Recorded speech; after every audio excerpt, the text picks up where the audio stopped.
Good evening. On behalf of the Bengal Club and the Entertainment Subcommittee, I welcome you all to the annual members' play. We are being able to put this together after 6 years for COVID and various other reasons, and it's very gratifying to see such a wonderful turnout. This year's production is The Importance of Being Earnest. The play will be completing 130 years next year and still regaling audiences across the world. When first published, it had a subtitle, A Trivial Comedy for Serious People. And I must commend Sumit, director, for choosing this play for the very serious members of the Bengal Club. And he has put together the play with a lot of love, passion, and I'll just invite him to address you for a couple of minutes before the play begins. Thank you. Mr. Sumit.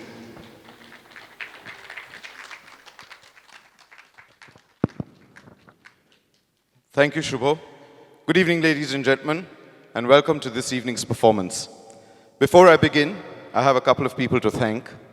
I would like to first thank my president, Mr. J.P. Khaitan, all my colleagues on the General Committee, Mr. Arun Abudeb, who we call Shubho, who's the chair of our Entertainment Subcommittee, and all his members, our CEO, Mr. Dinyar Mukadam, and his management and staff. I'd like to particularly mention Shubir, who's there, Gurudash, Shojol, Kuntol, who've been a great help putting this show together. And of course, ladies and gentlemen, all of you, my members and your guests. Without your enthusiastic support, this entire effort is not worth our while. I'd also like to thank two of our gift sponsors, Primark and Keventer, for their generous support. As all of you know, the Bengal Club is constrained for space. So when we begin a production, it's very nice to do the readings in the business center and other, hall and rooms that are available.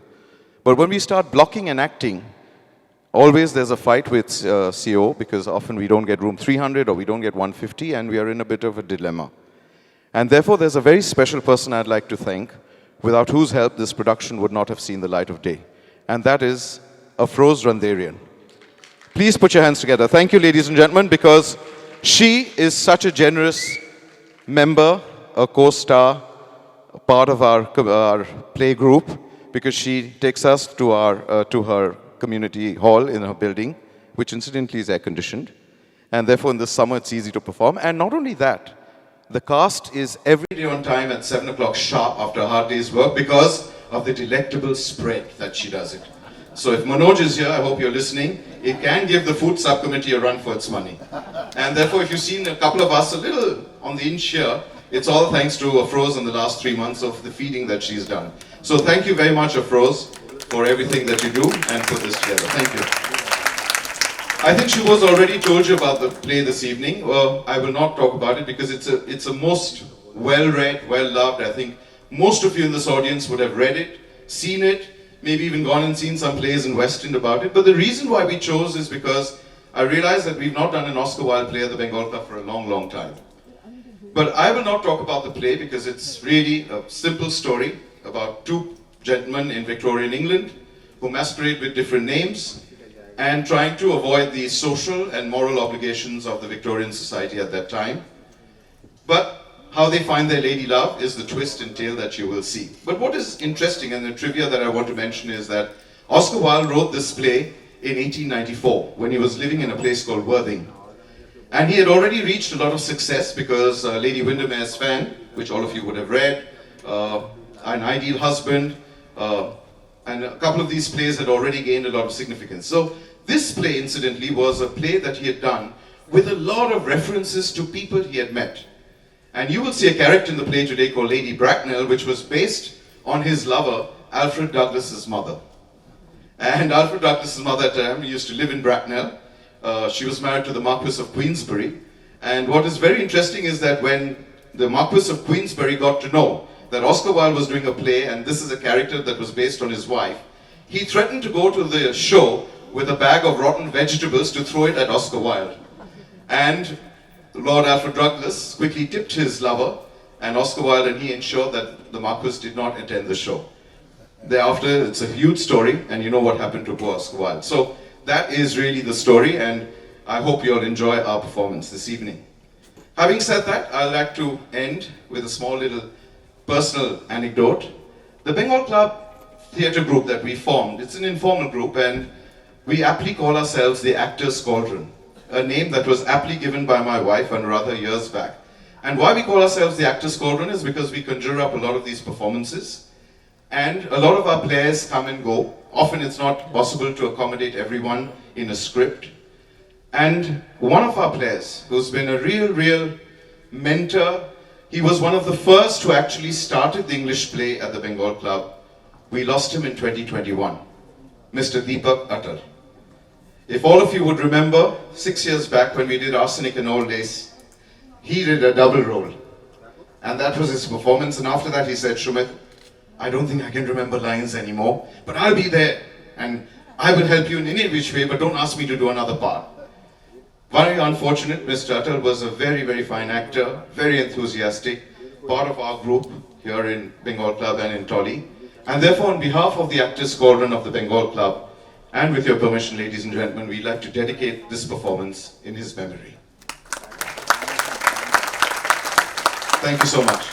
I can see Mrs. Atal is here. Thank you so much, ma'am, for being here. Yeah. So this is for Deepak, wherever you are. And finally, a mandatory request. Please put your phones on the silent or switch off mode so that you don't disturb your fellow audience and also the cast on stage. So sit back, enjoy the evening as much as we have enjoyed bringing this show for you. Thank you, ladies and gentlemen. The Bengal Club proudly presents The Importance of Being Earnest by Oscar Wilde.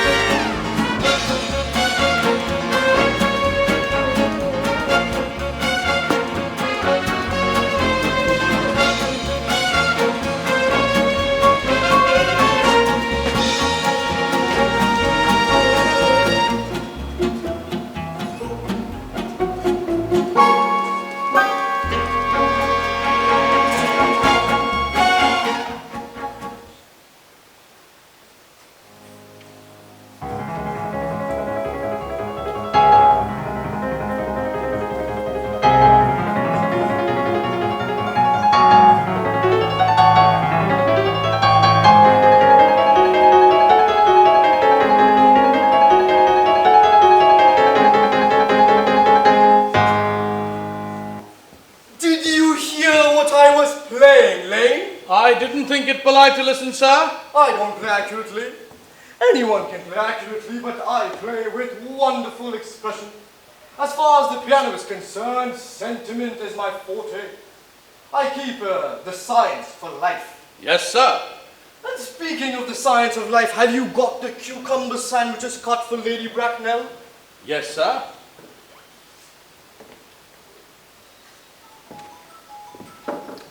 Oh, by the way, Lane, I see from your book that on last Thursday night, when Lord Shorman and Mr. Worthing were dining with me, 8 bottles of champagne were consumed. Yes, sir. 8 bottles and a pint.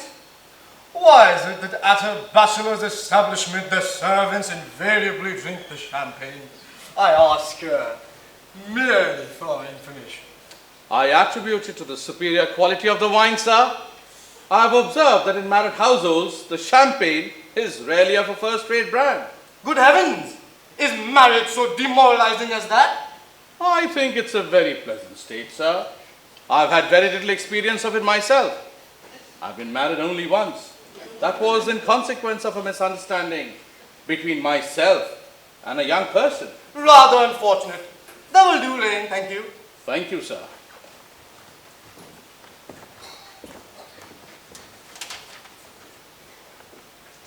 Lane's views on marriage seem somewhat lax. Really? If the lower orders don't set us a good example, what on earth is the use of them? They seem, as a class, to have absolutely no sense of moral responsibility. Mr. Earnest Worthing. How are you, my dear Ernest? What brings you up to town? Oh, just pleasure. What else should bring one anywhere? Huh, eating as usual, I see, Algie. I believe it is customary in good society to take some light refreshment at 5 o'clock. Where have you been since last Thursday? Oh, in the country. What on earth do you do there? When one's in town, one amuses oneself. When one's in the country, one amuses other people. And who are these people you amuse? Oh, neighbors, neighbors. Got nice neighbors in your part of the country? Oh, perfectly horrid. Never speak to one of them. Then how immensely you must amuse them. Oh, by the way, Yes? Shropshire is your county, is it not? Shropshire? Yes, of course. Hello! Why all these cups? Why the cucumber sandwiches? Why such reckless extravagance in one so young? Who's coming to tea? Oh, merely Aunt Augusta. And Gwendolen. How perfectly delightful. Yes, it is all very well, but I'm afraid Aunt Augusta will quite approve of your being here. And may I ask why? My dear fellow, the way you flirt with Gwendolen is perfectly disgraceful. Ha!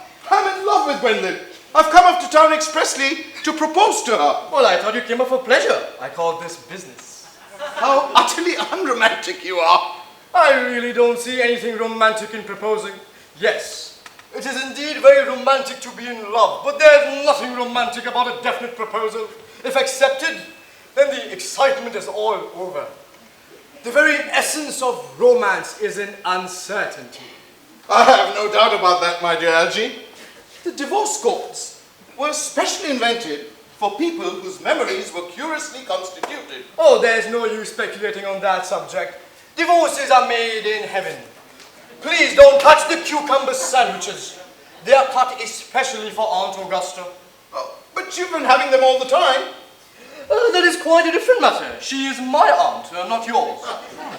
Why don't you have some bread and butter? Gwendolen is devoted to bread and butter. Oh, really? Very good bread and butter it is too. You behave as if you were married to her already. Let me remind you, you are not married to her, and I don't think you ever will be. And why on earth do you say that? Well, in the first place, girls never marry the men they flirt with. Oh, that is nonsense. It isn't. It is a great truth. It accounts for the extraordinary number of bachelors one sees all over the place. In the second place, I don't give my consent. Your consent? My dear fellow, Gwendolen is my first cousin. And before I allow the likes of you to marry her, you have to clear up the whole question of Cecily. Cecily? What on earth do you mean? I don't know anyone by the name of Cecily. Bring me that cigarette case Mr. Worthing left behind in the smoking room the last time he dined here. Yes, sir. Do you mean to say you've had my cigarette case all this time? I wish you'd let me know. I was writing frantic letters to Scotland Yard. I was offering them a large reward. Well, I wish you would offer one. I happen to be usually hard up. Oh, well, now that it has been found, there's no need for the reward. I think that is rather mean of you, Ernest, not offering the reward. But now that I look at the inscription inside, I find that the thing isn't yours after all. Of course it's mine. You see me using it 100 times, and you have no right whatsoever to read what's written inside. It's a very ungentlemanly thing to read a private cigarette case. Oh, it is absurd to have a hard and fast rule about what one should read and what one shouldn't. More than half of modern society depends on what one shouldn't read. I don't wish to discuss modern society with you. Just give it back to me, Archie. Yes, but this isn't your cigarette case now, is it?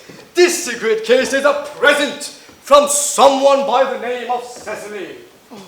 And you said you didn't know anyone of that name. Well, if you really want to know, Cecily happens to be my aunt. Your aunt. Yes, charming old lady she is too. Lives at Tunbridge Wells. Just give it back to me, Archie. Yes, but why does she call herself Little Cecily if she is your aunt? From Little Cecily, with her fondest love. Some aunts are tall, some are not. Just little. I'm sure that's a matter that an aunt may be allowed to decide for herself. You seem to think that every aunt should be like your aunt. For heaven's sake, I want my cigarette case back. Wait. But why does your aunt call you her uncle?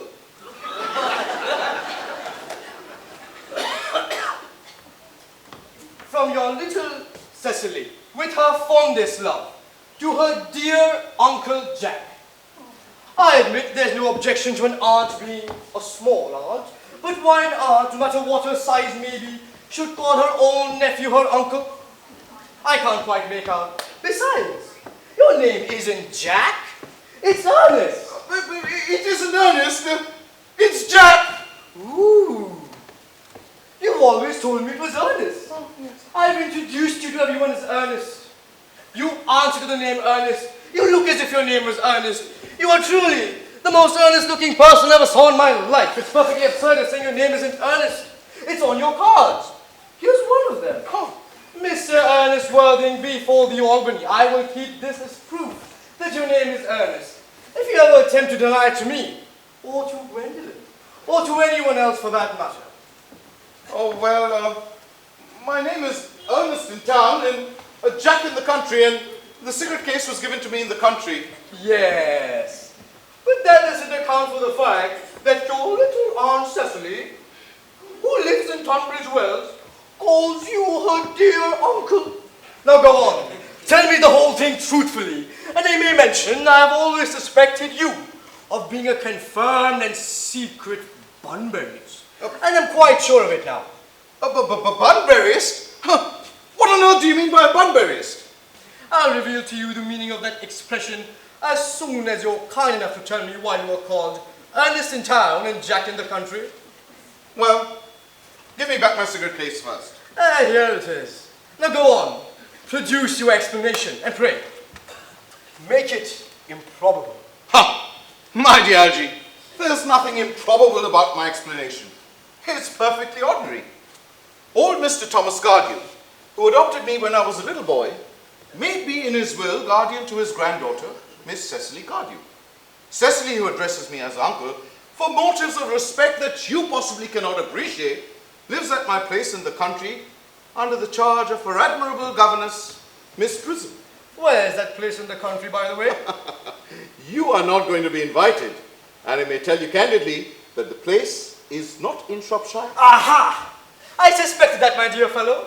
I have Bunburied all over Shropshire on 2 separate occasions. Now go on. Why are you called Ernest in town and Jack in the country? I don't know whether you really understand the motives of my explanation. You know, you're hardly serious enough. When one is placed in the position of guardian, one has to adopt a high moral standard. It's one's duty to do so. So in order to go to town, I've always pretended to have a younger brother by the name of Earnest, who lives in Albury and gets into the most dreadful fights. That, my dear Algie, is the truth, pure and simple. The truth is rarely pure and never simple. What you really are is a Bunburyist. In fact, you're one of the most advanced Bunburyists I know. Then what on earth do you mean? Let me explain. Yes, go ahead. You have invented a very useful younger brother called Ernest. Yes. So then you can come up to town as often as you like. Yes. I have invented a permanent, invaluable invalid person called Bunbury, so that I can go down to the country whenever I like. If it wasn't for Bunbury's excessive bad health, for instance, I wouldn't be able to dine with you at Willis's tonight, for I have suffered Aunt Augusta for more than a week. But I haven't asked you to dine anywhere tonight. You'd better dine with your Aunt Augusta. Oh, I have no intention of doing that at all, my dear fellow. In the first place, I dine there with her on Monday, and once a week is quite enough to dine with one's own relations. In the second place, I know perfectly well who she will place me next to. Who? She will place me next to Mary Farquhar, who always flirts with her own husband across the dinner table. That is not very pleasant. The sheer number of women in London who flirt with their own husbands is perfectly scandalous. It is quite literally washing one's own clean linen in public. Besides, now that I know that you are a confirmed Bunburyist, I would love to tell you the rules. I am not a Bunburyist. I've come up to town expressly to propose to Gwendolyn. And if she accepts me, I am going to kill my brother. But you know, Cecily is intrigued by him. So I've got to get rid of Ernest, and I suggest you do the same with your invalid friend, Mr. Bunbury, who has an absurd name. Nothing will induce me to part with Bunbury. And if you ever do get married, which seems to me extremely improbable, you'd be very glad to know Bunbury. Oh, that is nonsense. If I marry a charming girl like Gwendolyn, I'll have no need to know a Mr. Bunbury. Then your wife will not. You will seem to realize that in married life, 3 is company and 2 is none. Oh, that must be Aunt Augusta. Come here. Yeah. If I get her out to wait for 10 minutes so that you can have an opportunity to propose to Gwendolyn, may I dine with you at Willis's tonight? Well, I suppose so, if you want to. Lady Bracknell and Miss Gwendolyn Fairfax.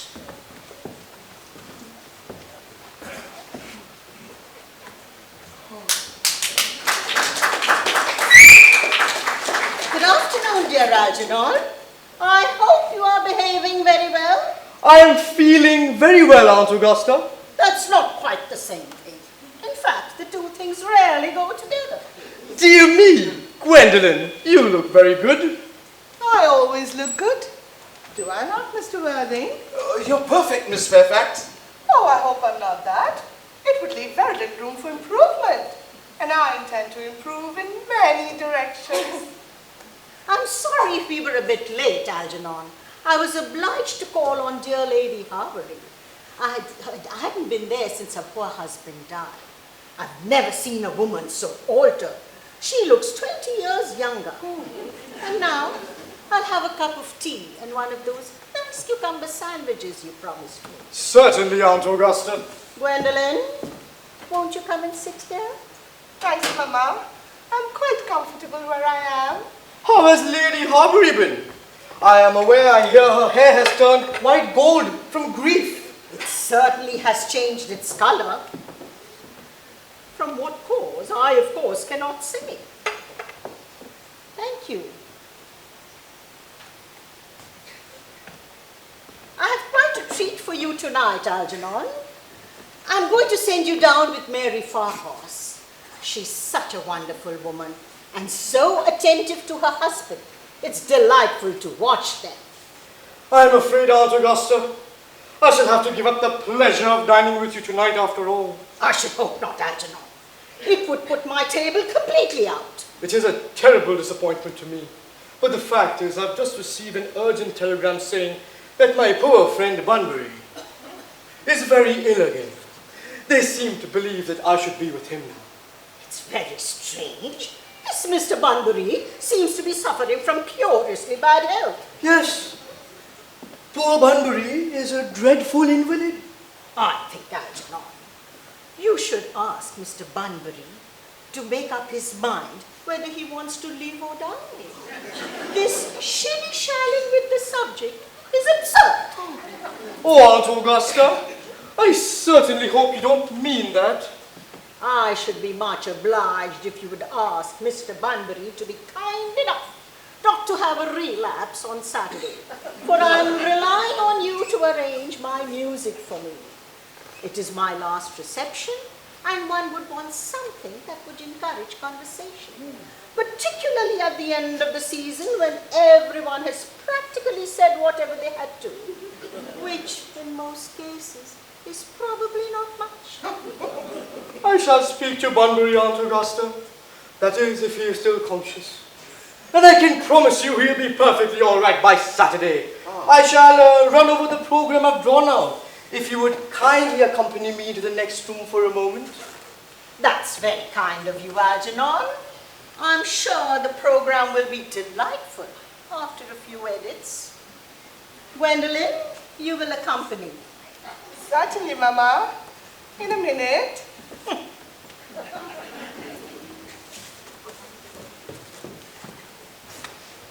Charming day it has been, Miss Fairfax.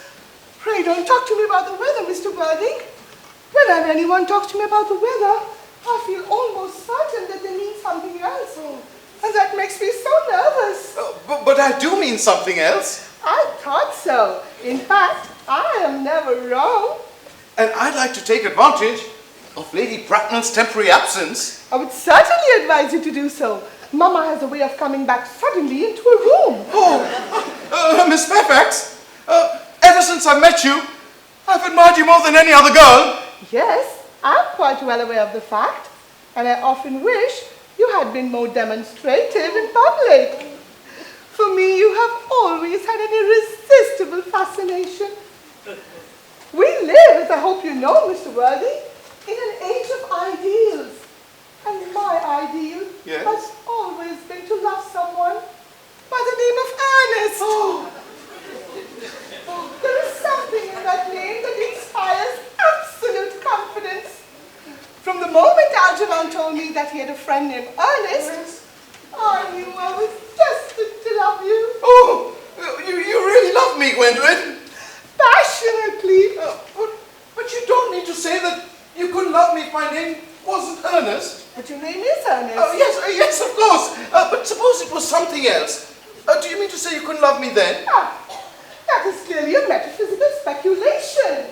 Unlike most metaphysical speculations, has very little reference, if any at all, to the actual facts of real life as we know them. Oh, personally, darling, I really don't care much about the name Ernest. You know, I don't think it suits me at all. It suits you perfectly. It's a divine name. It has a music of its own. It produces vibrations. Oh, well, really, Gwendolyn, I'm sure there are lots of other much nicer names. I think,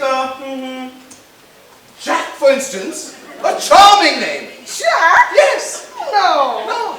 There's very little music in the name Jack, any at all indeed. It doesn't thrill. It provides absolutely no vibrations.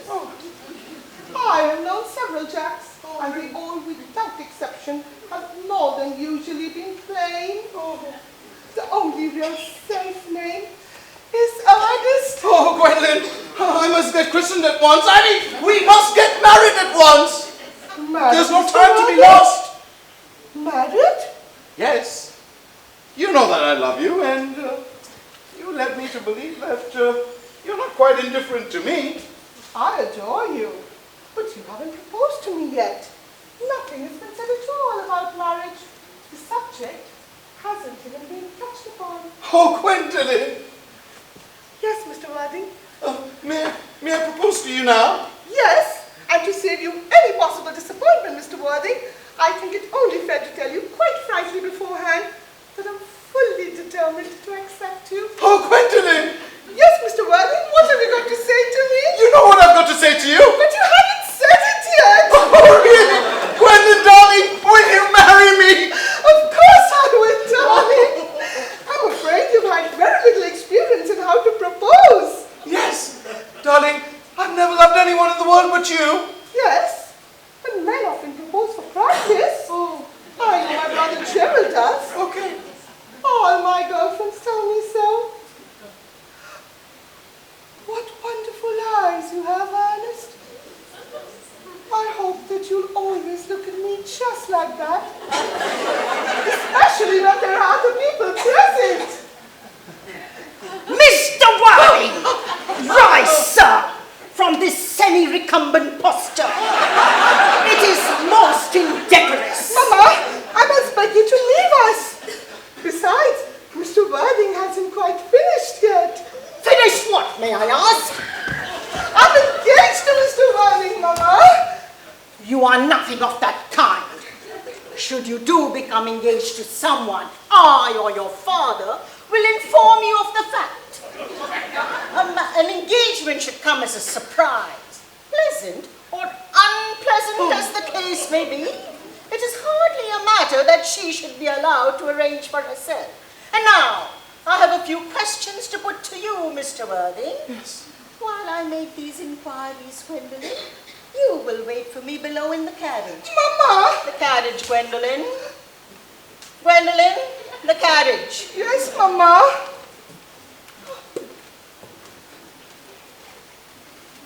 Won't you take a seat, Mr. Worthing? I prefer standing, Lady Bracknell. I will have you know that I do not have your name down on my list of eligible young men. However, I'm ready to enter your name, should your answers be what a really affectionate mother requires. Do you smoke? Oh, well, yes, I admit, I smoke. I'm glad to hear that. A man should always have an occupation of some kind. There are far too many idle men in London as it is. How old are you? Oh, just above 30. A very good age to be married at. I'm of the opinion that when a man desires to get married, he should know everything or nothing. Which do you know? Oh, well, I know nothing, Lady Bracknell. I'm pleased to hear that.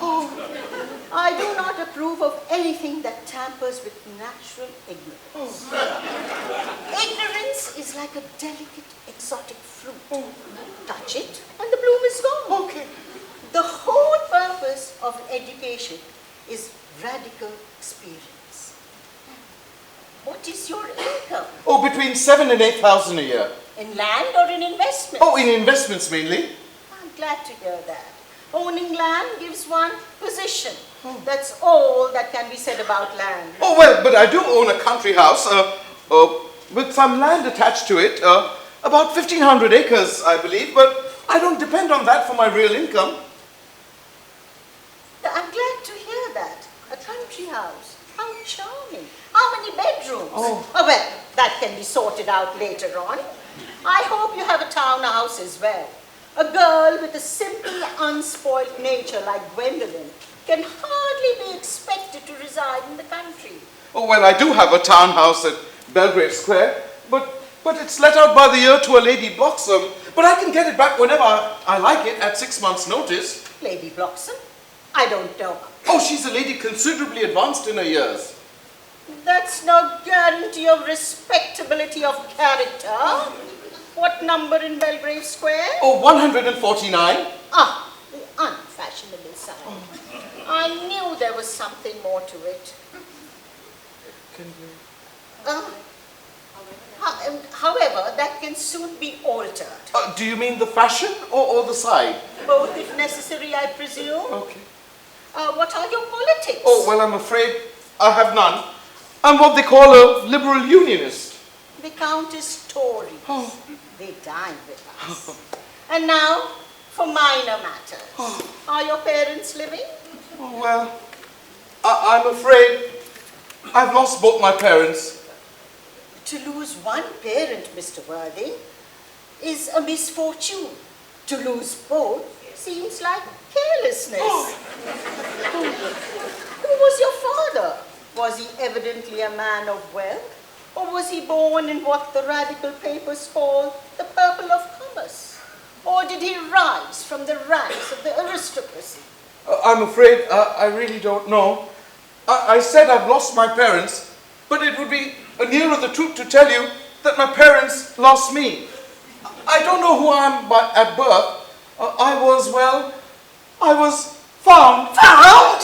Yes. The late Mr. Thomas Cardew, an old gentleman of a very charitable and kindly disposition, found me and gave me the name of Worthing because he happened to have a first-class ticket for Worthing in his pocket at that time. And where did this charitable gentleman who had a first-class ticket to Worthing find you? In a handbag. Handbag? Yes, a somewhat large black handbag with handles to it, of course. Yes, it was an ordinary handbag. And which locality did this Mr. Thomas Cardew find this ordinary-looking handbag? At the cloakroom at Victoria Station. It was given to him by mistake for his own. The cloakroom? At the Victoria Station? Yes, the Brighton line. The line is immaterial, Mr. Worthing. I must admit I'm a bit confused by what you have just told me. To be found in a handbag which has handles or not is a complete disrespect and contempt for decencies of family life. As for the particular location in which the handbag was found, a cloakroom at a railway station can hardly ensure a respectable position in good society. Then what would you advise me to do? I'm willing to do anything in the world to ensure Gwendolyn's happiness. Well, I would suggest, Mr. Worthing, that you try and acquire some relations as soon as possible. And to make a definite effort to produce one parent of either gender before the season is quite over. Well, I don't know how I'll manage to do that. But I can produce a handbag. It's in my dressing room at home. I'm sure that should satisfy you, Lady Bracknell. Satisfy me? Are you trying to tell me that Lord Bracknell and I would dream of allowing our daughter, a girl brought up with the utmost care, to marry into a cloakroom and to form an alliance with a parcel? Good day, Mr. Worthing. Good day. Good day, Lady Bracknell.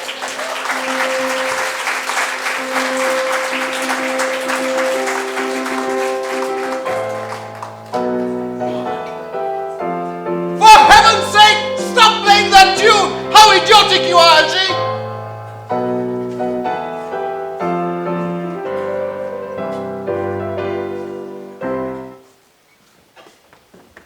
How did it go? Oh, as far as Gwendolyn is concerned, we are engaged.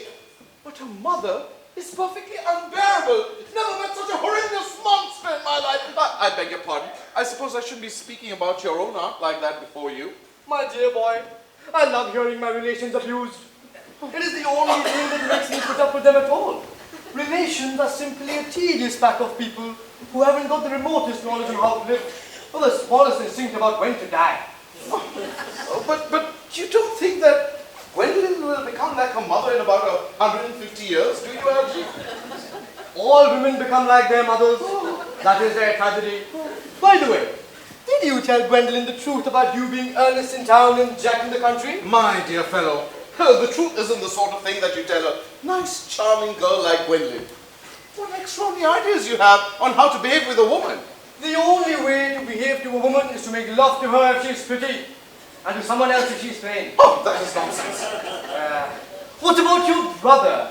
What about the reckless Earnest? Oh, I'm going to get rid of him by the end of the week. I'll say He died in Paris due to a stroke. Lots of people die of strokes quite suddenly, don't they, Algie? yes, but it is hereditary, my dear fellow.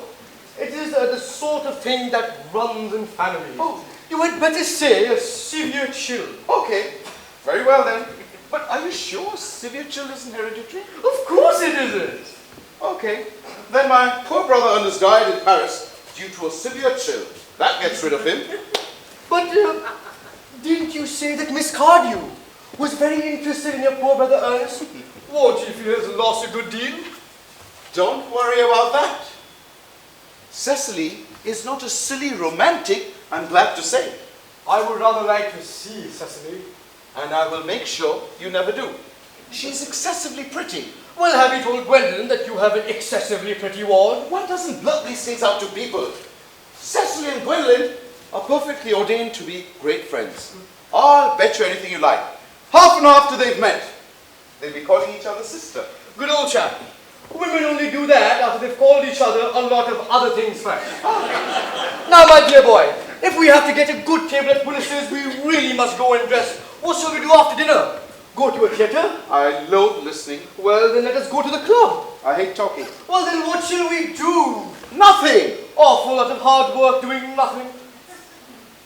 Miss Fairfax. Oh.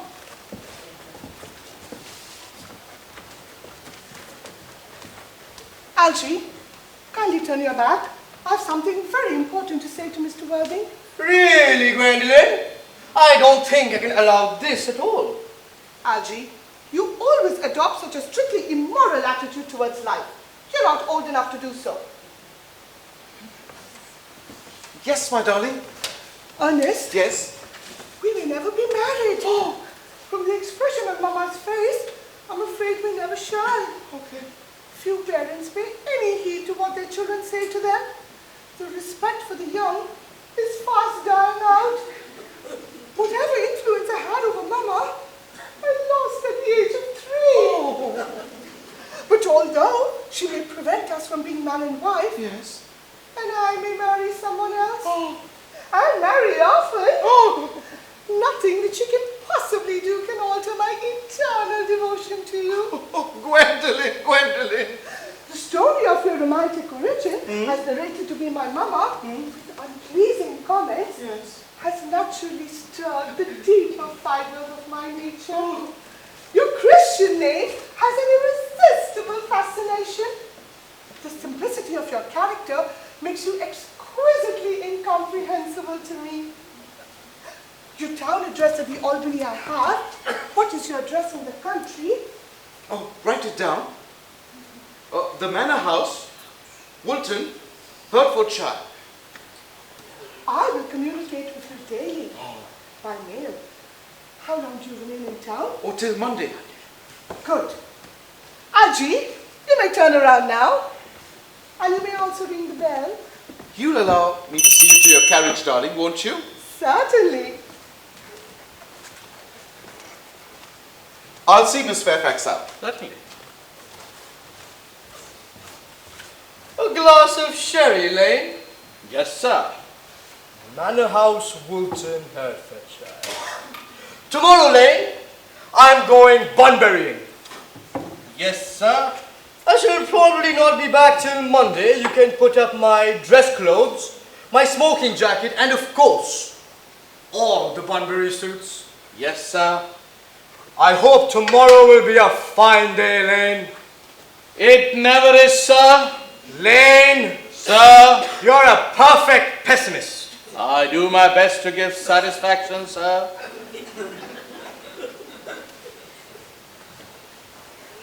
Gwendolyn is the most sensible and intellectual girl that I've ever cared for in my life. Oh, what on earth are you so amused at? Oh, me? Nothing. I'm just a little anxious about poor Bunbury, that is all. Oh, if you don't take care of your friend Mr. Bunbury, he'll get you into a lot of trouble and a brawl. I love brawls. They are the only things that are never serious. That is nonsense, Arjun. You say nothing but nonsense. Nobody ever does.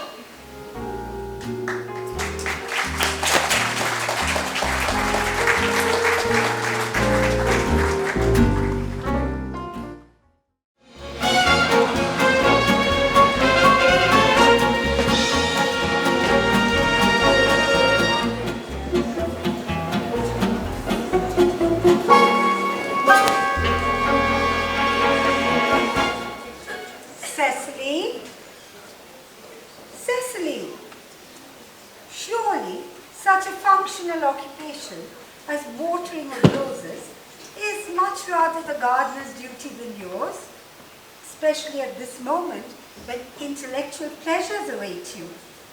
Your German grammar is here. Pray open it at page 15.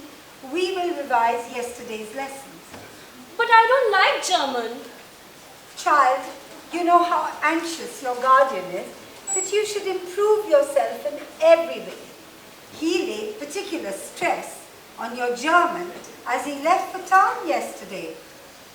Dear Uncle Jack is so very serious. Sometimes he's so serious that I think he is not quite well. Your guardian enjoys the best of health, and his gravity of demeanor is especially to be commended.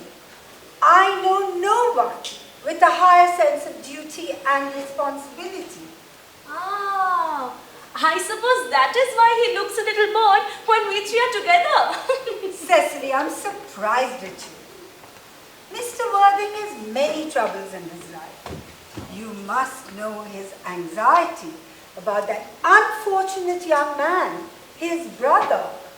I wish Uncle Jack would allow that unfortunate young man, his brother, to come down here sometimes. We might have a good influence over him, Miss Prism.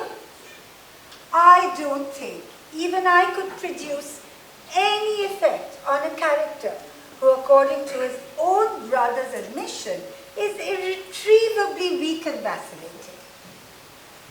Ah, Cecily, do put away that diary of yours. I really don't see why you should keep a diary at all. I keep a diary in order to enter the wonderful secrets of my life. If I didn't write them down, I would probably forget all about them. Memory, my dear Cecily, is the diary we carry around with us. Yes, but a diary usually chronicles the facts that have never happened and couldn't possibly have happened. Oh, I see dear Reverend Chasuble coming up to the garden. Reverend Chasuble? Oh, this is indeed so delightful. And how are we doing this morning, Miss Prism? I trust you're doing well. Miss Prism has just been complaining of a slight headache. Oh. I think it would do her much good if she has a short stroll with you in the park. Oh. Cecily, I have not mentioned anything about a headache. No, Miss Prism, I know that. But I felt instinctively that you had a headache. I hope, Cecily, you're not being inattentive. Oh, I am afraid. I am. Oh, that is strange. Were I fortunate enough to be Miss Prism's pupil, I would hang upon her lips. I spoke metaphorically. I drew my metaphor from bees. Mr. Worthing, I suppose, is not back from town yet? No, we do not expect him back till Monday afternoon. Ah, yes, I remember. He usually likes to spend his weekends in London. He's not one of those whose sole aim is enjoyment. I think I will have a walk with you. I find I have a headache after all.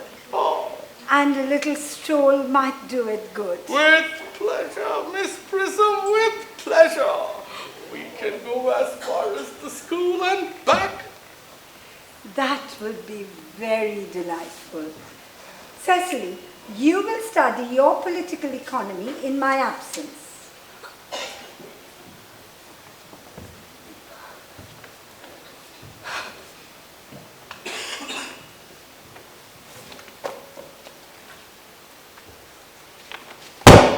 Horrid political economy, horrid geography, horrid German. Mr. Earnest Worthing has just driven over from the station, miss. He has brought his luggage with him. Mr. Ernest Worthing, B4 the Albany. Uncle Jack's brother. Did you tell him Mr. Worthing was in town? Yes, miss. He seemed very disappointed. I mentioned to him that you and Miss Prism were in the garden. He said he was anxious to speak to you privately for a moment. Oh, ask Mr. Worthing to come here. And do tell the maid about a room for him. Yes, miss.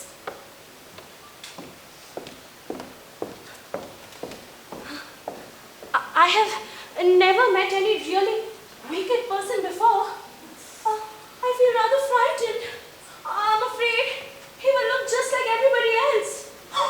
He does! You are my little niece, Cecily, I'm sure. I'm not little. In fact, I am more than usually tall for my age. But I am your niece Cecily. And you are Uncle Jack's brother Ernest. My wicked Uncle Ernest. Oh, I'm not really wicked at all, Cecily. You mustn't think that I am wicked. If you're not, then you've certainly been deceiving us all in a very inexcusable manner. I hope you're not pretending to have a double life, being really wicked and actually being good all the time. That would be hypocrisy. Oh, of course, I have been rather reckless. Oh, I'm glad to hear it. But I can't understand how you're here at all. Uncle Jack won't be back till Monday afternoon. That is a terrible disappointment. I have to leave by the first train on Monday morning. I have a business appointment that I can't miss. Oh, I know how important it is not to keep a business engagement. But I think you should wait until Uncle Jack arrives.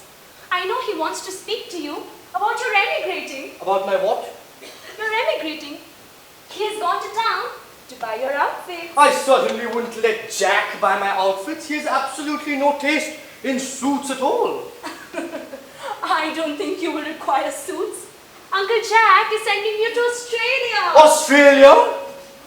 I'd sooner die. The accounts I've received of Australia are not particularly encouraging. This world is good enough for me, Cecily. Yes. But are you good enough for it? I'm afraid I'm not. And that is why I want you to reform me. You would like to make that your mission if you don't mind. I'm afraid I have no time this afternoon. Well, would you mind my reforming myself this afternoon? It is rather quixotic of you, but I think you should try. Are you okay? You are looking a bit uncomfortable. That is because I'm hungry. How thoughtless of me. Of course, I should have remembered that when one is going to lead an entirely new life, one requires regular and wholesome meals. Won't you come in? Might I have a buttonhole first? I never have any appetite unless I have a buttonhole. What would you like? A rose.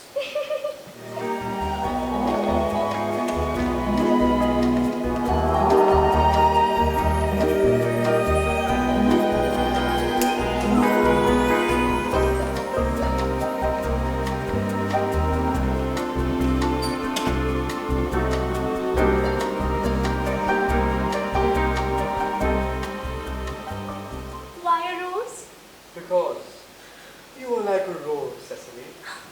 I don't think it can be right for you to talk to me like that. Miss Prism never says such things to me. Then Miss Prism is a short-sighted old lady. You are the prettiest girl I ever saw. Miss Prism says that all good looks are a snare. Then they are a snare that every sensible man would love to be caught. Oh, I wouldn't care to catch a sensible man. I wouldn't know what to talk to him about. Let's go in. Of course.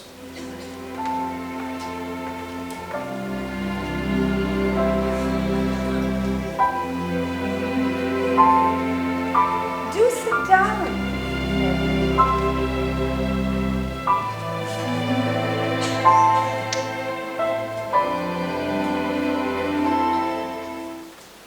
You're very alone, dear Reverend. You should get married. The precept as well as the practice in the primitive church was distinctly against matrimony. That's obviously the reason why the primitive church hasn't lasted till the present day. And by remaining persistently single, a man converts himself into a permanent public temptation. Men must be careful. This very celibacy turns weaker vessels astray. Oh, but is a man not equally attractive when married? No married man is ever attractive, except to his wife. As often I've been told, not even to her. Well, that depends on the intellectual sympathies of the woman. Maturity can always be depended on. Ripeness can be trusted. Young women are green. Oh. I meant horticulturally. Oh. I drew my metaphor from fruits. But where is Cecily? Perhaps she followed us from the schools? Oh, Mr. Worthing, this is indeed a surprise. We didn't expect you back till Monday afternoon. I've returned sooner than expected. Reverend Chasuble, I hope you are well. Dear Mr. Worthing, I trust this garb of woe does not speak of some terrible calamity. My wicked brother. More shameful debts and extravagance? Still leading a life of pleasure? Dead. Your brother Earnest is dead. Quite dead. Oh, dear Mr. Worthing, I offer you my sincere condolences. You have at least the consolation of knowing that you were always the most generous and forgiving of brothers. Poor Ernest. He had many faults, but it's a sad, sad blow. Very sad indeed. Here, come have a seat. Yes. Were you with him at the end? No, he died abroad. In Paris, in fact. I got a telegram last night from the general manager of the Grand Hotel. Was the cause of death mentioned? Yes. A severe chill, it seems. As a man sows, so shall he reap. Charity, dear Miss Prism, charity. of us are perfect. Will the interment take place here? Oh no, he expressed a desire to be buried in Paris. In Paris? Oh, dear Mr. Worthing, you would no doubt wish me to mention this tragic news next Sunday. My sermon on the meaning of life can be adapted to almost any occasion. Joyful, or in the present case, distressing. I have preached it at harvest celebrations, christenings, confirmations, and festal days. That reminds me. You mentioned christenings, I think, Reverend Chasuble. I suppose you know how to christen all right. I mean, you are continually christening, aren't you? It is, I regret to say, one of the rector's most constant duties in this parish. I have often spoken to the poorer classes on the subject, but they don't seem to know what control means. Is there any particular infant you're interested in, Mr. Worthing? Your brother, I believe, was unmarried, was he not? Oh, yes. People who live entirely for pleasure usually are. Oh, but it's not for any child, dear Reverend. I'm very fond of children, but the fact is, I myself want to be christened this afternoon, if you have nothing better to do. But surely, Mr. Worthing, you have been christened already.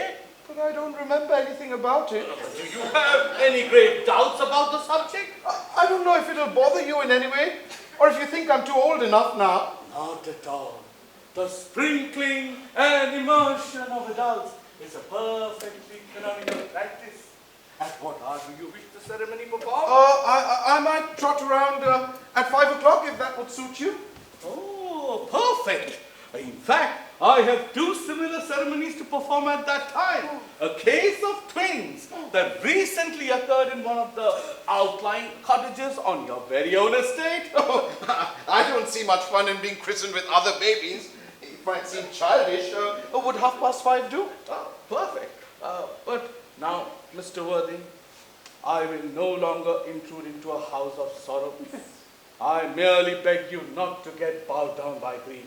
What seemed to us bitter trials is a blessing in disguise. And this seems to me to be a blessing of an extremely obvious kind. Uncle Jack? Oh, I'm pleased to see you back. What is the matter, Uncle Jack? You look as if you have a toothache. Anyway, I have got such a surprise for you. Who do you think is in the dining room? Your brother! Your brother Earnest. He arrived about half an hour ago. What nonsense!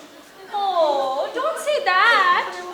However badly he may have behaved with you in the past, he is still your brother. You couldn't be so heartless as to disown him. I'll tell him to come out. No. And you will shake hands with him, won't you, Uncle Jack? But I thought you said he was dead. Yes. How is this possible, Mr. Worthing? Oh, must be misinformation. The post and telegraph need to up their game. Poor Mr. Worthing. Stress for no cause. Your brother is alive. Anyway, we had all been resigned to his loss. Yes. So his sudden return seems to me to be peculiarly distressing. My brother in the dining room? How perfectly absurd! Oh, good heavens! Brother Jack, I have come down from town to tell you that I am very sorry for all the trouble that I have given you, and that I intend to lead a much better life in the future. Uncle Jack, you are not going to refuse your own brother's hand. Nothing will induce me to take his hand. His coming down here is perfectly disgraceful, and he knows perfectly well why. Uncle Jack, do be nice. There is some good in everyone. Oh. Besides, Earnest has just been telling me about his poor invalid friend, Mr. Bunbury, whom he goes to visit so often. And surely, there must be much good in one who leaves the pleasures of London to sit by a bed of pain. Oh, he's been talking to you about Bunbury, has he? Yes, he has told me all about poor Mr. Bunbury and his terrible state of health. Oh. Bunbury? I won't have him talk to you about Bunbury or about anything else. Of course, I admit that the faults were all on my side. But I must say that I find Brother Jack's coldness toward me particularly painful. I expected a more enthusiastic welcome considering this is the first time that I've come here. Uncle Jack, if you don't shake hands with Earnest, I will never forgive you. Huh? You won't forgive me? Never, never, never. Well, this is the last time I shall ever do it. It's pleasant, is it not, to see so perfect a reconciliation? And what a relief to know Earnest is alive. Maybe we should leave the two brothers together for a while? Cecily, you will come with us.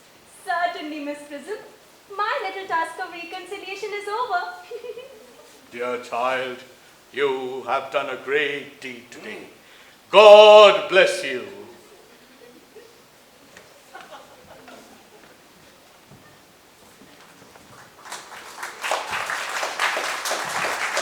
You scoundrel, Algie! You must get out of this place at once. I don't allow any bumbering here. I have put Mr. Earnest's things in the room next to your own, sir. I suppose that is all right. What? Mr. Earnest's luggage, sir. I have unpacked it and put it in the room next to yours, sir. His luggage? Yes, sir. 3 suitcases, a dressing case, 2 hat boxes, and a large luncheon basket. I'm afraid I can't say more than a week this time.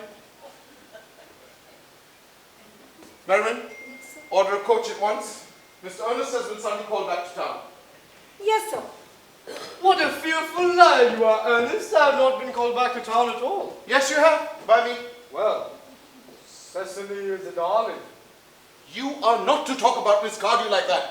I don't like it. Well, I don't like the fact that you are in deep mourning for a man who's actually staying for a whole week in your house as a guest.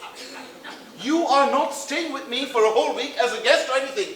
You've got to catch the 4-5 train. Oh, I certainly won't leave you as long as you are in mourning. It would be most unfriendly.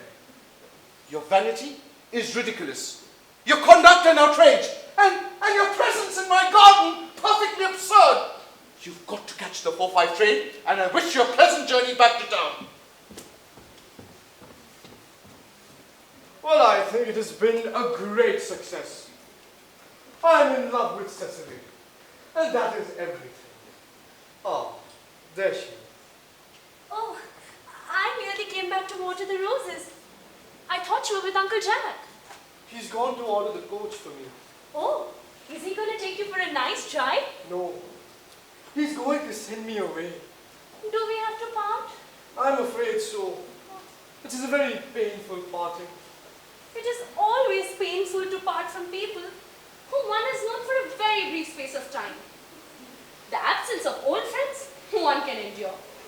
But even a momentary separation from anyone to whom one has just been introduced to is almost unbearable. The coach is at the door, sir. It can wait, Merriman, for 5 minutes. Yes, miss. Cecily, I hope I shall not offend you if I state quite frankly and openly that you are the visible personification of absolute perfection. I think your frankness does you great credit. Cecily, ever since I first looked upon your wonderful and incomparable beauty, I have dared to love you wildly, passionately, devotedly, and hopelessly. I don't think that you should tell me that you love me hopelessly. Doesn't seem to make much sense, does it?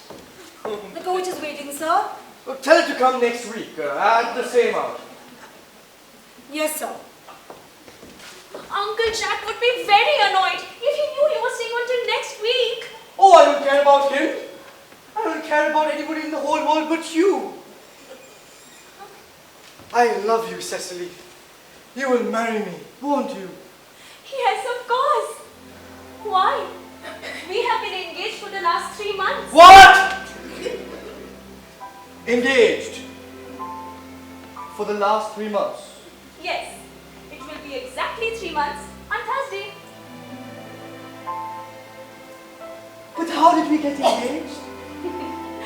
Well, ever since dear Uncle Jack first confessed to us that he had a younger brother who was very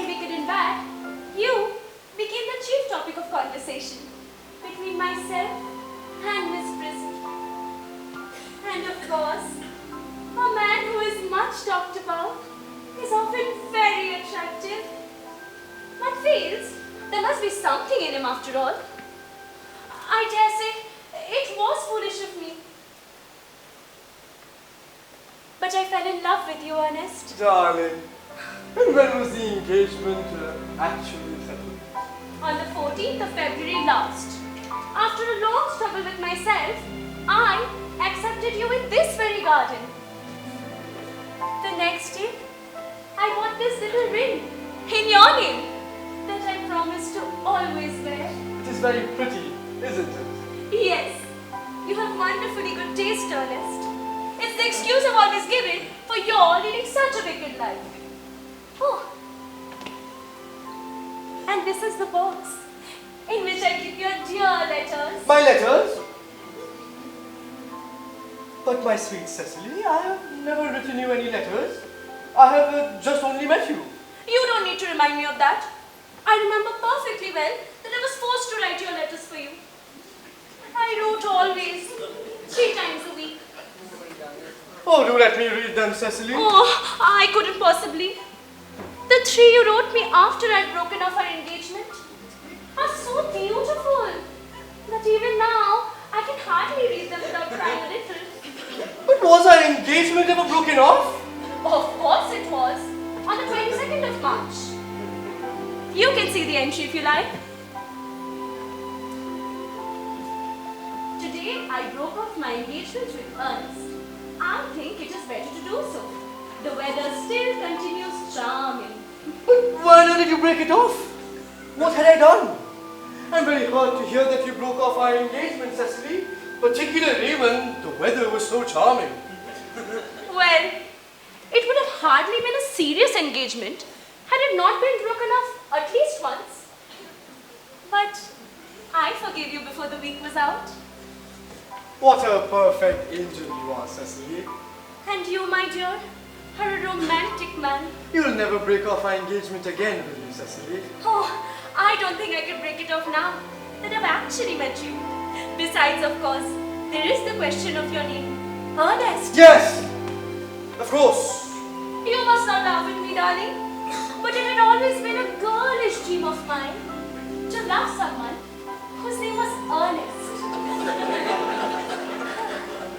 There is something in that name that seems to inspire absolute confidence. I pity any poor married woman whose husband is not called Earnest.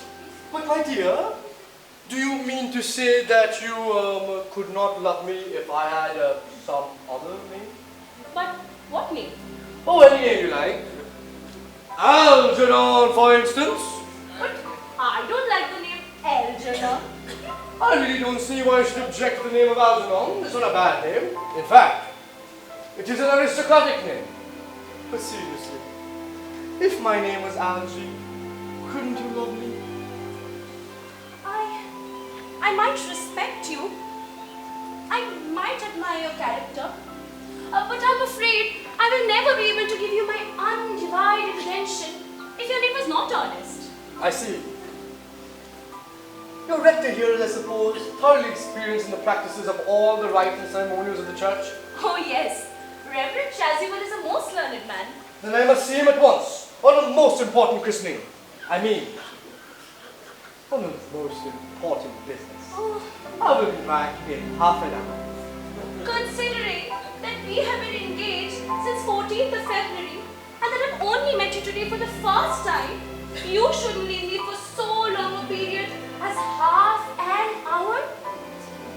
Couldn't you make it 20 minutes? I'll be back in no time. What an impetuous boy he is. I like his look so much. Oh, I must write down his proposal in my diary right away.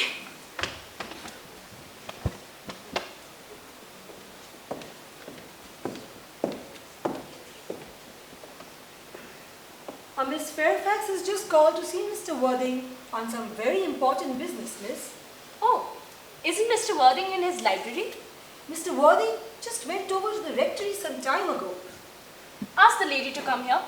Mr. Worthing is sure to be back soon. And do serve us tea. Yes, miss.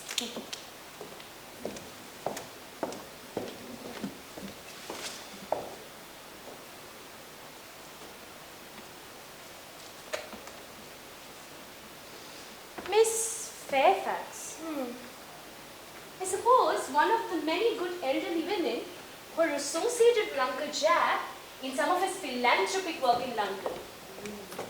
Miss Fairfax?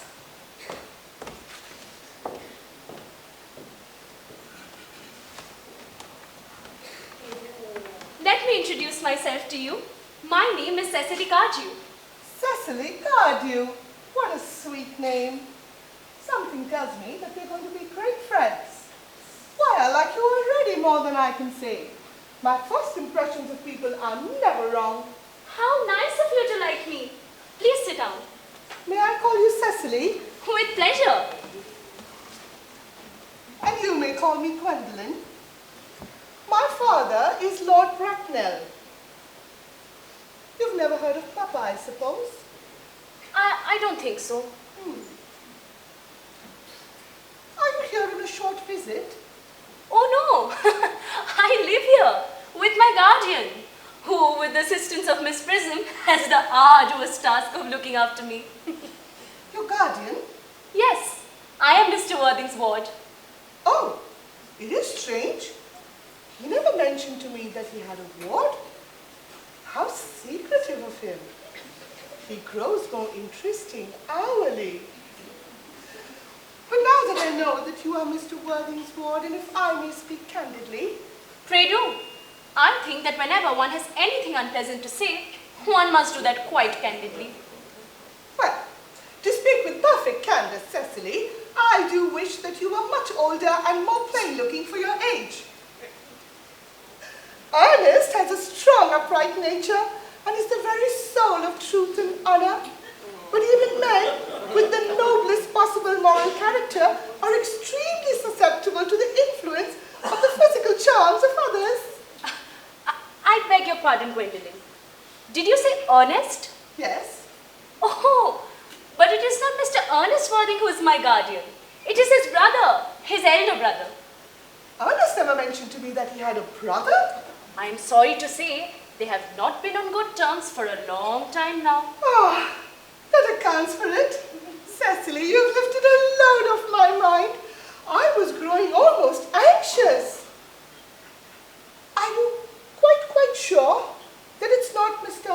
Ernest Worthing who is your guardian? Quite sure. Well, there is no reason why I should make a secret of it to you. Our little county newspaper is sure to chronicle the fact next week. Mr. Ernest Worthing and I are engaged to be married. My darling Cecily, I think there must be some slight error. Mr. Ernest Worthing is engaged to be married to me, and the announcement will appear in the Morning Post on Saturday. I think you must be under some misconception. Ernest proposed to me exactly 10 minutes ago.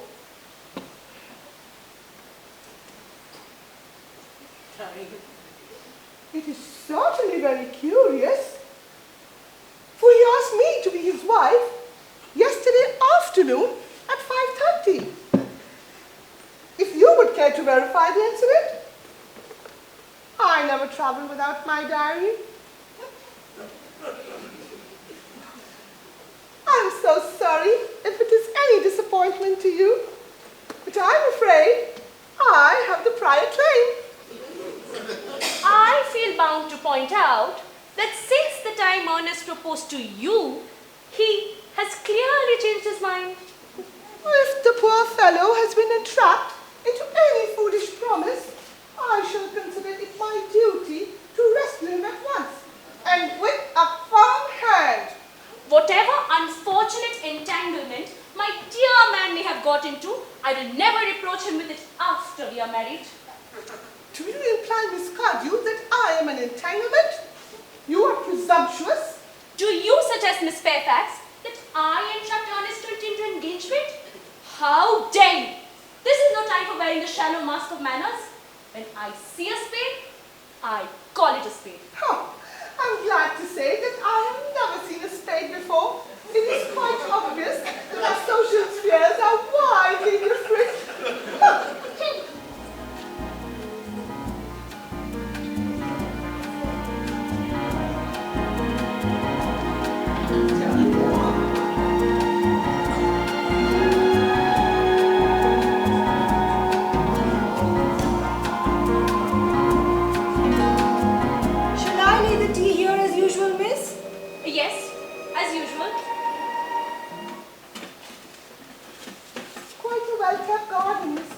you.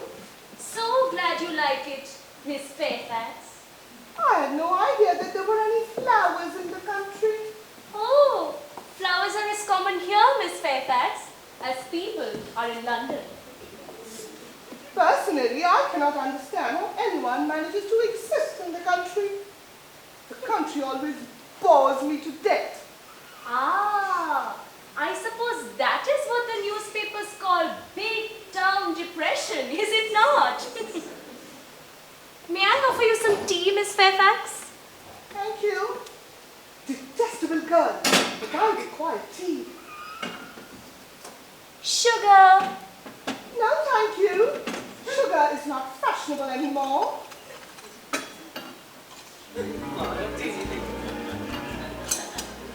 Cake or bread and butter? Bread and butter, please. Cake is really seen in the best houses nowadays.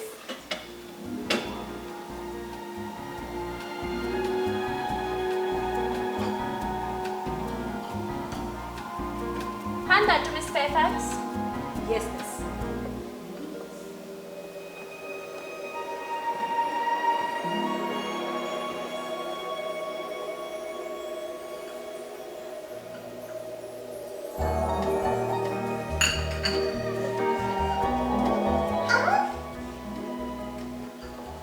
You have filled my tea with lumps of sugar, and even though I asked for bread and butter, you have given me cake. I am known for the gentleness of my disposition, but I warn you, Miss Cardew, you have gone too far. To save my poor innocent man from the scheming intentions of any other woman, there are no lengths to which I would not go to. From the moment I saw you, I distrusted you, and I knew you were false and deceitful. I am never deceived in these matters. My first impression of people are invariably right. It seems to me, Miss Fairfax, that I'm trespassing on your valuable time. You may have other calls to make in the neighborhood. Ernest! My own Ernest! Benjamin, darling. A moment. Yes. May I ask, are you engaged to be married to that young lady? Of course not. What could have put such an idea into your pretty little head? Thank you. You may. I knew there must have been some misunderstanding, Miss Fairfax. The gentleman whose arm is at present round your waist is my guardian, Mr. Jack Worthing, my Uncle Jack. I beg your pardon? Jack! And here comes Ernest. My darling Cecily. A moment. May I ask if you're engaged to be married to that young lady? To what young lady? Good heavens! Gwendolyn! Yes, to good heavens, Gwendolyn. Of course not. What could have put such an idea into your pretty little head? Thank you. You may. I felt that there is some slight error, Miss Cardew. The gentleman who is now embracing you is my cousin, Mr. Algernon Moncrief. Algernon Moncrief? Oh, are you called Algernon? I cannot deny it. Is your name really Jack? Well, I cannot deny it. A gross deception has been practiced on the both of us. Mr. Jack Worthing, I have just one question to ask you. Where is your brother Ernest? We are both engaged to be married to your brother Ernest, and so it is a matter of importance for us to know where your brother Ernest is at present. Well, Gwendolyn, Cecily, it is very painful for me to be forced to speak the truth. But I'll tell you quite frankly that I have no brother, Ernest. I have no brother at all. I have never had a brother, and I don't intend of having one in the future. No brother at all? I'm afraid, Cecily, it is quite obvious that neither of us are engaged to be married to anyone by the name of Ernest. It is not a very pleasant situation for a young girl to suddenly find herself in, is it? Let us go into the house. They will hardly venture to come after us there. Men are so cowardly, aren't they?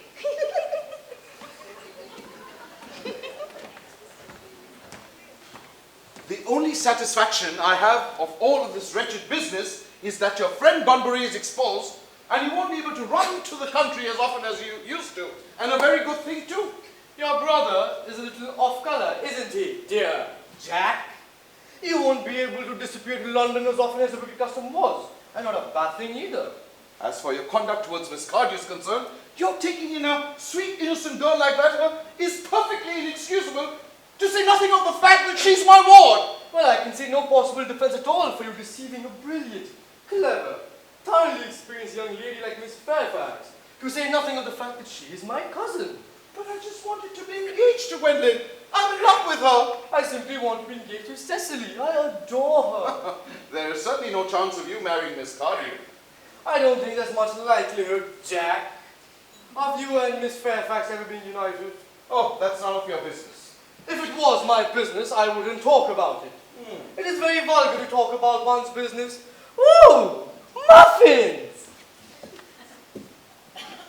How can you sit there calmly eating muffins when we are in this horrible mess? You seem to be perfectly heartless to me.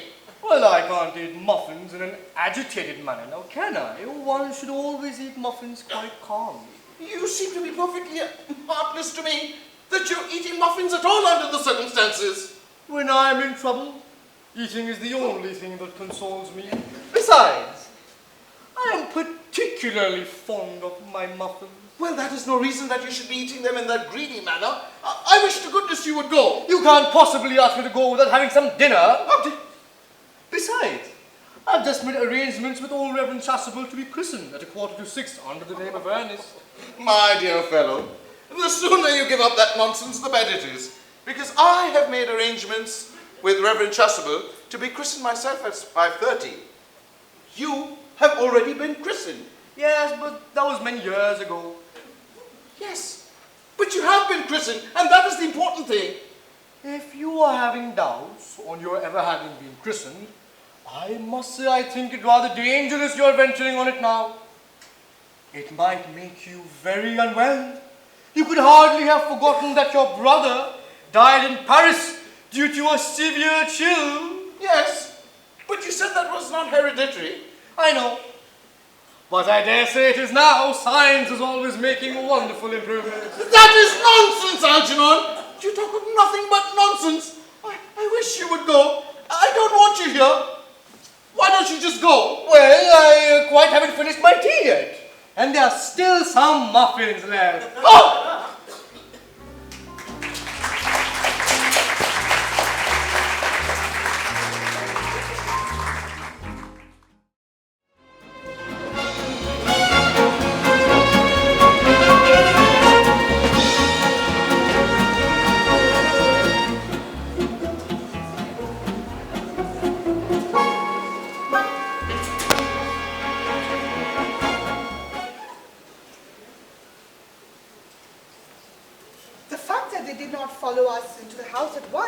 as anyone else would have done, seems to me to show that they have some sense of shame left.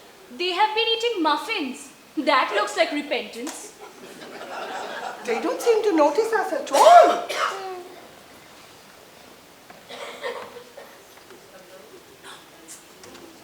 They're getting back into the house. Let us preserve a dignified silence.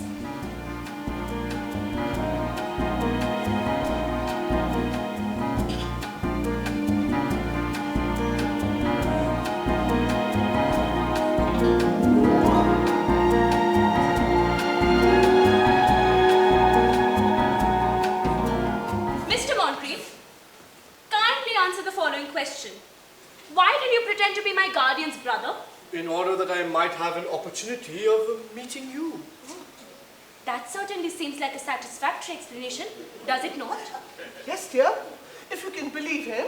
I don't. But that does not change the wonderful beauty of his answer. Mr. Jack Worthing, what explanation can you offer me for pretending to have a younger brother? Was it in order that you could come up to town as often as possible in order to see me? Can you deny that, Miss Fairfax? I have the gravest doubts upon the subject, but I intend to crush them. Their explanations seem quite satisfactory. I am more than content with what Mr. Moncrief said. Then do you think we should forgive them? Yes. I mean, no. Your Christian names are still an unsurmountable barrier. That is all. Our Christian names? Is that all? But we are going to be christened this afternoon. Are you prepared to do this terrible thing for my sake? I am.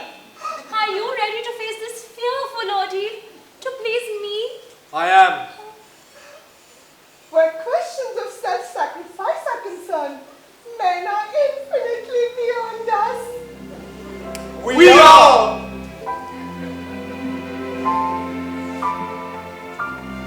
Darling, darling.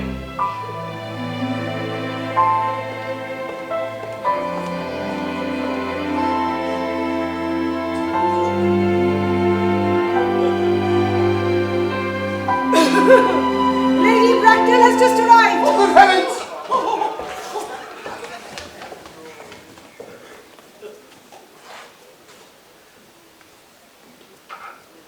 Gwendolen? What is going on? What does this mean? Merely that I'm engaged to be married to Mr. Worthing, Mama. Come here. Sit down. Sit down immediately. I was informed of my daughter's sudden departure by her maid. I followed her at once by a luggage train. Her ailing father is, I'm glad to tell you, under the impression that she is attending a lengthy lecture at the university. But of course I will have you know that all communication between yourself and my daughter must cease immediately without any delay. Oh, but I'm engaged to be married to Gwendolyn, Lady Bracknell. You are nothing of that kind, sir. And as regards Algernon, Yes, Aunt Augusta? may I ask, that is it in this house, your invalid friend Mr. Bunbury resides? Bunbury doesn't live here. Bunbury is somewhere else at present. In fact, Bunbury is dead. Dead? When did Mr. Bunbury die? His death must have been extremely sudden. What happened to Mr. Bunbury? Bunbury, he exploded! Exploded? Was he a victim of a revolutionary outrage? If so, he's well punished for his morbidity. I thought he was very unwell. Well, now that we have finally got rid of Mr. Bunbury, Mr. Worthing, may I ask, who is that creature whose hand my nephew Algernon is holding in what seems to me a peculiarly unnecessary manner? That lady is Miss Cecily Cardew, my ward. I'm engaged to be married to Cecily, Aunt Augusta. I beg your pardon? Mr. Moncrief and I are engaged to be married, Lady Bracknell. It seems to me there's something peculiar about the air in this particular part of the country. For the number of engagements that go on seem considerably above the proper average. A few preliminary inquiries on my part will not be out of place. Mr. Worthing. Yes. Is Miss Cardew at all connected to any of the larger railway stations in London? Miss Cardew is the granddaughter of the late Mr. Thomas Cardew of 149 Belgrave Square, Dorking, Surrey. That sounds satisfactory. But what proof have I of its authenticity? I have carefully preserved all the court guides of that period. They're open to inspection, Lady Bracknell. I've known of gross errors in that publication. Oh, Miss Cardew's family solicitors are Messrs. Markby, and Markby. Markby, and Markby. A firm of the highest position in their profession. So far, I'm satisfied. Oh, that is very kind of you, Lady Bracknell. I also have in my possession certificates of Miss Cardew's birth, baptism, whooping cough, registration, vaccination, confirmation, and the measles, both the German and English variety. A life crowded with incidences, I see. Gwendolen, The time approaches now for our departure. We do not have a moment to lose. As a matter of fact, Mr. Worthing, I had better ask, does Miss Cardew have any little fortune? Oh, yes. About £150,000 in the funds. That is all. Goodbye, Lady Bracknell. Very pleased to have met you. A moment, Mr. Worthing. £150,000 in the funds. Miss Cardew seems to me a most attractive young lady now that I look at her. Come over here, sweet child. Pretty girl. Your dress seems sadly simple, but we can soon organize that. I know of a French dressmaker who produces marvelous results. I had sent her to a young lady Lansing, and in 3 months, her own husband couldn't quite recognize her. And after 6 months, nobody else did. Turn around, sweet child. Oh, no. It's the side view I want. The chin a little higher. Style largely depends on the way the chin is worn. It is worn very high. That's perfect. Algernon. Yes, Aunt Augusta. I see distinct social possibilities in Miss Cardew's profile. Cecily is the sweetest, dearest, prettiest girl in the whole world. And I don't care tuppence about the social possibilities. Never speak disrespectfully about society, Algernon. People who can't get there, do that. Come over here, sweet child. I'm sure you are aware that Algernon has nothing but his debts to depend on. I think I should give my consent. Thank you, Aunt Augusta. Cecily, you may kiss me. Thank you, Lady Bracknell. You may also call me Aunt Augusta for the future. I think the marriage should take place quite soon. I'm not of the opinion to have long engagements. It gives people the opportunity of finding out about each other's character, which, in my opinion, is never advisable. But I'm sorry to interrupt you, Lady Bracknell, but this engagement is completely out of the question. I am Miss Cardew's guardian, and she cannot marry without my consent, which I absolutely decline to give. On what grounds, may I ask? Algernon is an extremely eligible young man. He has nothing, but he looks everything. What more can one desire? I do not approve of his moral character. I suspect him of being untruthful. Untruthful? My nephew Algernon? Impossible. Yes. He is an Oxonian. Yes, untruthful. This afternoon, he gained entry into my house by pretending to be my brother under an assumed name. He then polished off an entire bottle of my Perrier Jouet Brut wine, which I had specially reserved for myself. He then, in the course of the afternoon, won the affections of my only ward. He subsequently stayed to tea and devoured every single muffin, but what makes his conduct even more heartless is that he was well aware that I have no brother, that I've never had a brother, and I don't intend to have a brother. Mr. Worthing, after careful consideration, I have decided to overlook my nephew's conduct with you. That is very generous of you, Lady Bracknell, but my decision on the subject is unalterable. I decline to give my consent. Come here, sweet child. How old are you? Well, I am only 20, but I always pretend to be 22 when I go to evening parties. You're quite right in making slight alterations. Indeed, a woman should never be accurate about her age. And you are aware that your guardian's consent is, after all, not a matter of any importance. Excuse me, Lady Bracknell, but it's only fair to tell you that according to her grandfather's will, Miss Cardew does not come legally of age till she's 35. Algie, could you wait for me till I was 35? Of course I could, Cecily. You know I would. Yes, I felt it instinctively. But I couldn't wait all that time. I hate waiting even 5 minutes for anybody. And waiting to be married is quite out of the question.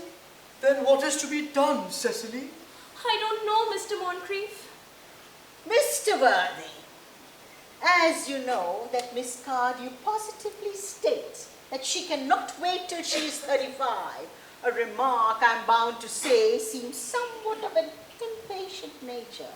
I beg you to reconsider your decision. My dear Lady Bracknell, the decision is entirely in your own hands. The moment you consent to my marriage with Gwendolen, I shall gladly allow your nephew to form an alliance with my ward. I will have you know that what you propose is completely out of the question. Oh, then a life of celibacy is all that any one of us can look forward to. That's not the future I have planned for Gwendolen.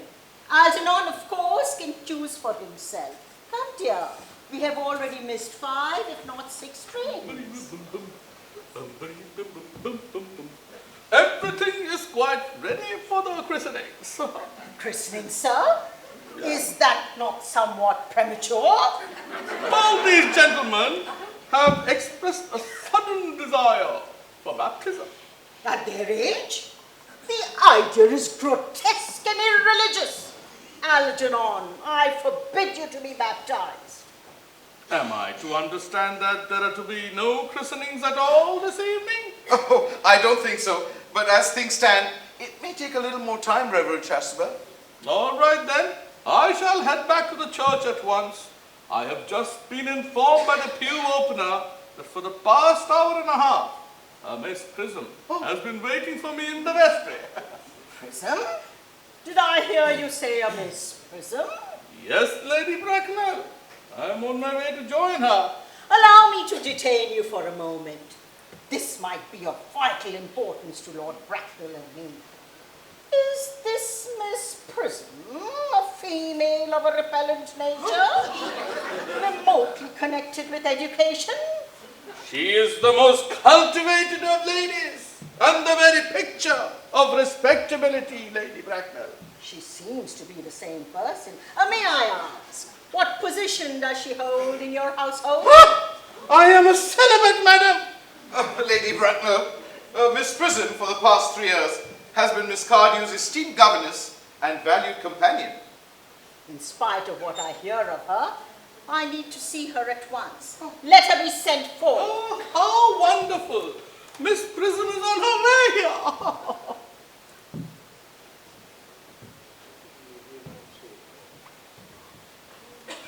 Prism? I was told you expected me in the vestry, dear Reverend. I've been waiting there for you for an hour and a half. Prism! Come here, Prism! Prism? Where is that baby? 35 years ago, you left Lord Bracknell's house in charge of a perambulator that contained a baby of the male sex. You never returned.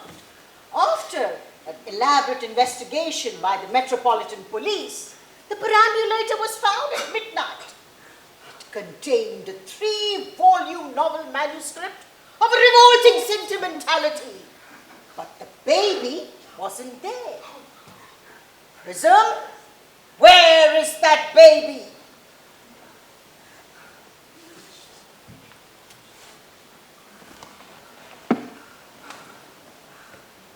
Lady Bracknell, I must admit with shame, I do not know.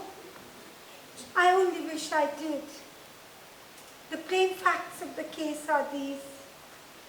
On the morning of the day that you mentioned, a day that is forever branded in my memory, I prepared as usual to take the baby out in its perambulator.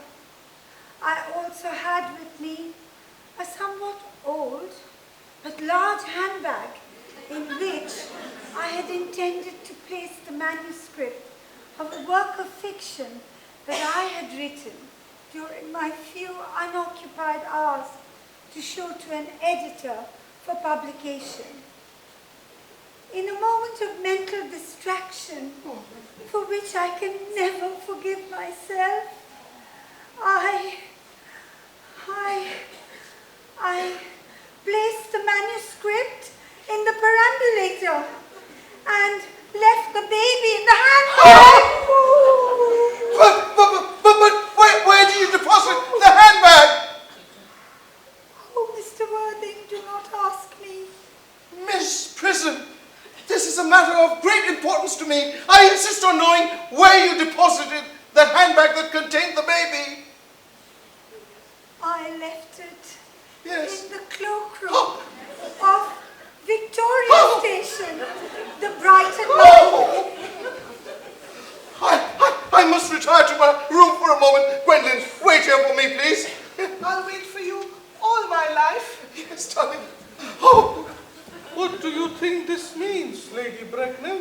I will have you know that families of high society, such coincidences are not supposed to occur. They are not considered the thing.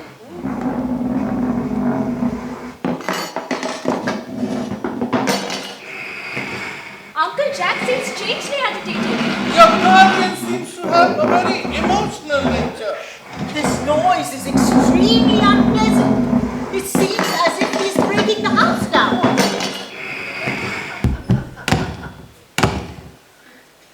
It has stopped now. This suspense is terrible. is this a handbag, Miss Prism? Examine it carefully before you answer. The happiness of more than one life depends on your answer.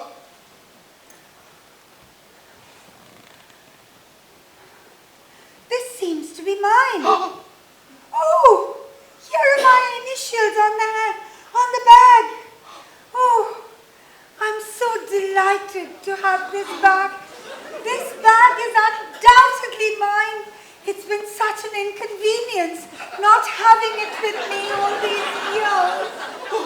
Oh, Miss Prism, much more has been returned to you than this handbag. No. I was the baby you placed in it. You? Yes, Mother. Oh, Mr. Worthing, I am unmarried. Oh, unmarried? Oh, that's a serious blow. But who can cast a stone against someone who has suffered? Mother, I forgive you. Mr. Worthing, there is some confusion. That is the lady who can tell you who you really are. Oh. Lady Bracknell, I hate to be inquisitive, but could you please tell me who I am? The news that I'm about to give you may not please you altogether. Oh. You are the son of my sister, Mrs. Moncrief, and consequently, Algernon's older brother. Algy's older brother? Then I have a brother after all. I've always said I've had a brother. Cecily, how could you ever doubt that I've said I've had a brother? Reverend Chasuble, my unfortunate brother. Miss Prism, my unfortunate brother. Gwendolyn, darling, my unfortunate brother. My dear Algy, you've got to treat me with a lot of respect in the future. You've never behaved like a brother in all your life. Well, not for today, old boy, I admit. I did my best. However, I was out of practice. So, what is your Christian name? Now that you've become someone else? Oh, good heavens. I've completely forgotten that point. Your decision on the subject of my name is irrevocable, I suppose. I never change, except in my affections. What a noble nature you have, Gwendolyn. Then the matter better be cleared up at once. Aunt Augusta, at the time that Miss Prism left me in the handbag, had I been christened already? Every luxury that money could buy, including christening, was lavished upon you by your fond and doting parents. Oh, then that's settled. I was christened. But what was my name? Let me know the worst. Being the eldest son, you were obviously christened after your father. Yes, but what was my father's Christian name? He was called Earnest. I knew I had some particular reason for dismissing liking that name. Ernest, my own Ernest, I felt from the first that you could have no other name. Oh, Gwendolyn, darling, it is very painful for a man to find out that all his life he's been saying nothing but the truth. Can you please forgive me? I can't. I am your Ernest. I am Ernest. Reverend Chasuble, I am Ernest. Cecily, darling, I am Ernest. Miss Prism, I am Ernest. Algie, I am Ernest. My dear nephew, you seem to be showing signs of temporary insanity. On the contrary, Aunt Augusta, I realized for the first time in my life the vital importance of being earnest.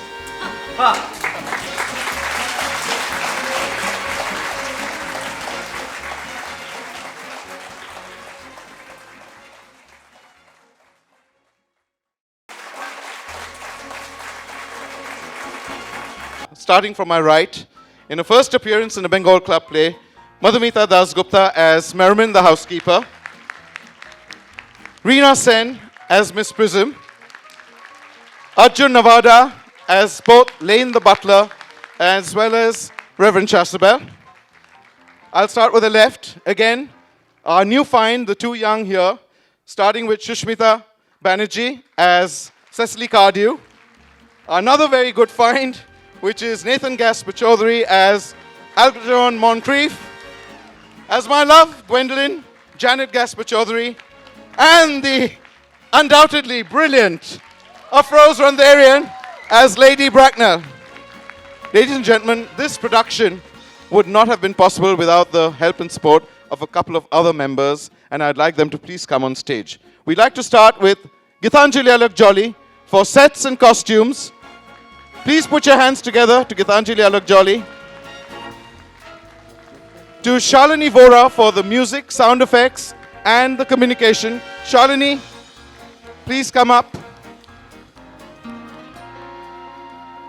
To Archana Swaika to help at the backstage with all the props, Archana Swaika. And Rajshri V. Kundalia, who's done all the prompting.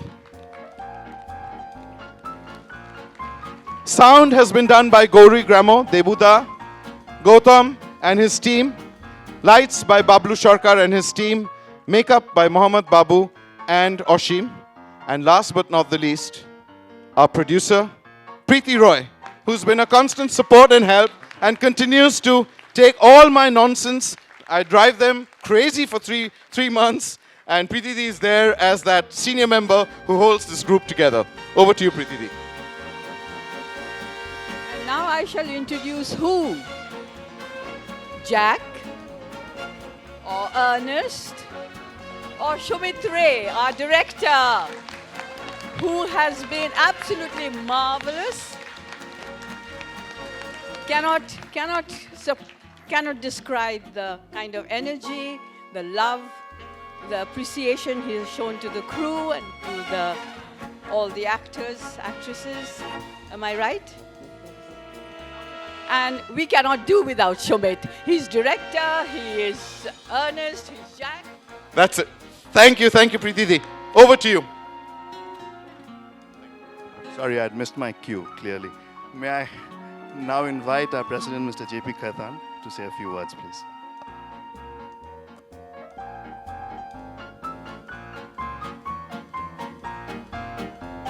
All I wanted to say was,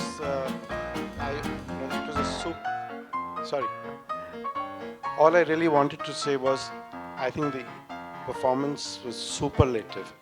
Our members have taken time out of their busy lives and put together this most enjoyable evening. And we have enjoyed ourselves. And I'm sure all of you, each one of you, have enjoyed doing this. Thank you very much for doing this. Thank you. And now may I request Mrs. Kasturi Khaitan to hand over the gifts and a token of appreciation to the cast and crew, please.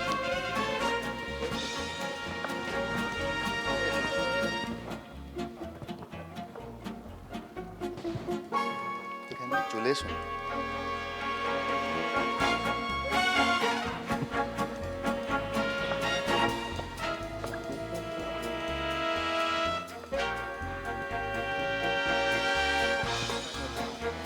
Miss Gitanjali Jolly Alag.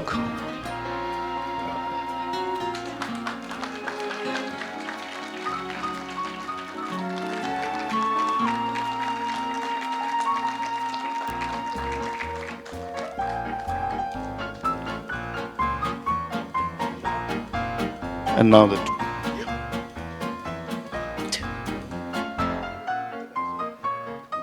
Miss Preeti Roy, Mr. Arjun Navada,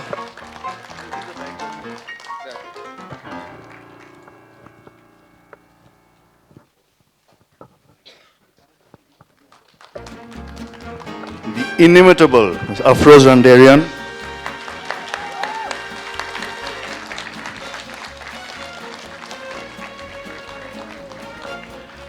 Ms. Reena Sen,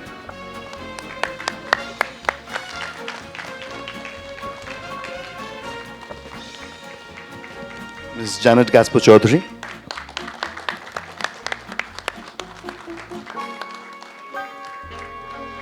Nathan Gasper Chowdhury. They must be related, I guess.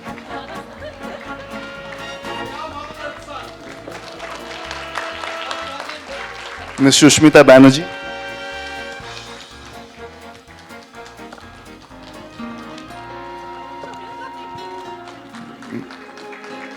Ms. Madhumita Dasgupta,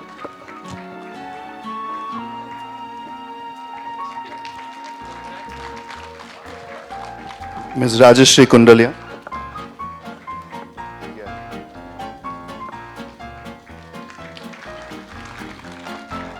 Ms. Shalini Vora,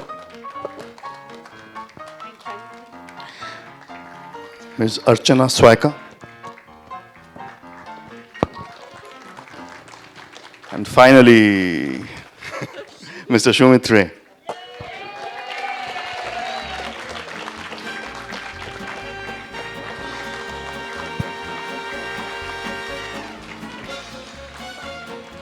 Thank you very much for being a wonderful audience.